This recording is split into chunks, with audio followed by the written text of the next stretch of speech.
ഇത്രയും കട്ടി തന്നെയാണ് കേട്ടോ നമുക്ക് ആവശ്യം. ഇത് നല്ല സോഫ്റ്റായിട്ട് നല്ല സ്പോഞ്ചി ആയിട്ടുള്ള ഒരു പോളയായിട്ടാണ് കേട്ടോ നമുക്ക് കിട്ടുന്നത്. അപ്പോൾ അതാ ഈ പാനിലോട്ട് കുറച്ചൊന്ന് ഓയിൽ ഒഴിച്ചു കൊടുത്തിട്ട് ഇതിലേക്ക് നമ്മൾ ഈ ഒരു ബാറ്റർ പകുതി ഒന്ന് ഒഴിച്ചു കൊടുക്കാം. പകുതി ഒഴിച്ചിട്ട് നമുക്കൊന്ന് കുറച്ച് സമയം ഒന്ന് അടച്ച് വെച്ച് വേവിക്കാം. ഒരു 2-3 മിനിറ്റ് മതി കേട്ടോ. ഇനി ഇതിൻ്റെ മുകളിലോട്ട് നമ്മുടെ ഫില്ലിങ് ഇട്ട് കൊടുക്കാം. നമുക്ക് ഈ ഒരു സൈഡൊന്നും ആവാതെ നടുഭാഗത്ത് മാത്രമായിട്ട് വേണം കേട്ടോ ഇടാൻ. കാരണം നമ്മൾ ഇത് ഉണ്ടാക്കി വരുമ്പോൾ സൈഡിലേക്ക് കിട്ടൽ പുറത്തോട്ട് ഒലിഞ്ഞ രീതിയിലായിരിക്കും. ഇതെന്ന് പറഞ്ഞാൽ ഷവർമ്മൻ്റെ ആ ഒരു ടേസ്റ്റിലുള്ള ഒരു ഫില്ലിംഗ് ആണ്. അപ്പോൾ അത് നല്ല ഒലിഞ്ഞ് നല്ല ജ്യൂസി പോലത്തെ ഒരു ഫില്ലിംഗ് ആണ്. അതുകൊണ്ട് തന്നെ പുറത്തേക്ക് അധികം ആവാതെ ശ്രദ്ധിക്കണം. നടുഭാഗത്തായിട്ട് മാത്രം ഇതുപോലെ ചെയ്തിട്ട് ഒന്ന് ജസ്റ്റ് ഒന്ന് പ്രസ് ചെയ്ത് കൊടുക്കുന്നുണ്ട്.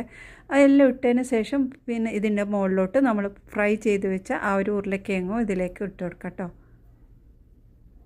ഇനി ബാക്കി വന്ന് ഈ ഒരു മാവും കൂടി ഇതിൻ്റെ മുകളിലോട്ട്